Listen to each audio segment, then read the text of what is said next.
My name is Jeannette Sutton. I am an assistant professor of communication in the Department of Communication, and I'm also the director of the Risk and Disaster Communication Center.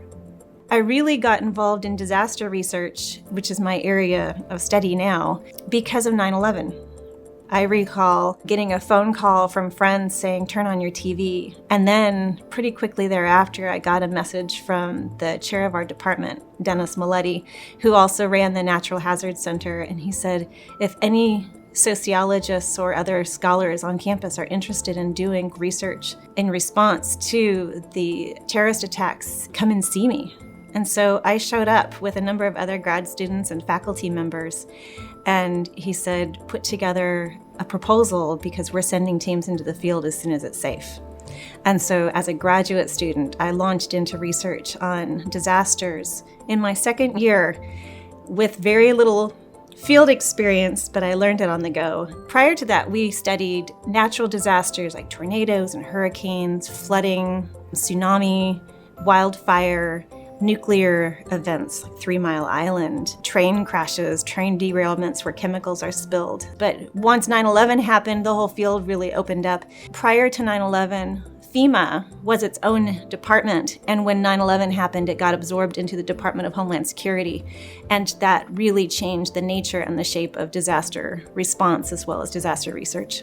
It can become pretty easy to want to chase after the next bright, shiny object, meaning that there's a crisis or a disaster occurring almost every day. This year we had Zika. The year before we had Ebola. Last week we had a distributed denial of service attack across the United States. So you're talking about cyber terrorism. And so really the scope and the scale is really very, very large. I have really wonderful people that I work with, in particular out at the University of California at Irvine. Carter Butts and I have been working together since I was a grad student and he was an assistant professor. And we've been studying Twitter and how it's used during imminent threat events.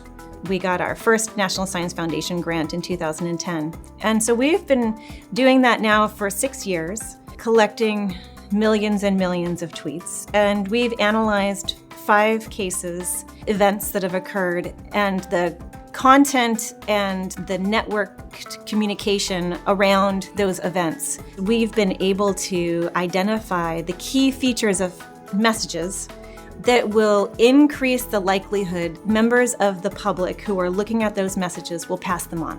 And what's really important about that is that we can help public communicators, people who are in the position of emergency manager, public information officer, or others, who want their messages to go farther in the network. We can help them to design their messages so that they'll get passed on. In a warning, we know that people need information about the hazard itself and the population it's going to affect, and really importantly, what people need to do to protect themselves at the time.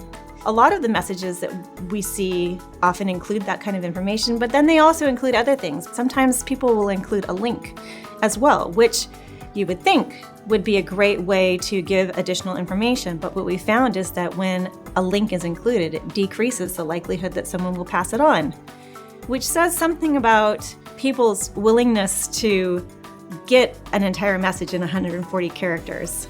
And this soundbite society that we seem to be, or perhaps their unwillingness to click on a link because it might be spam, or it might take too long to download and look at on their phone, or something like that. So the message contents makes a real difference because people are looking for information about what do they need to do at the time that they receive the message. But the style in which it's delivered also makes a difference. Another important thing would be also including a hashtag. People don't always know to follow individual accounts. Sometimes they need to know what channel is that information flowing across. I really enjoy going out and talking to practitioners about what they do on a day-to-day basis, meeting with emergency managers or with people from the National Weather Service and giving them guidance based on research rather than just intuition, having evidence that they can build their strategies upon is really, really important. And it gives me great pleasure to know that I'm contributing to their success, and not just their success, but potentially having an impact on lives that are being directly affected by severe weather event or some other event that's taking place.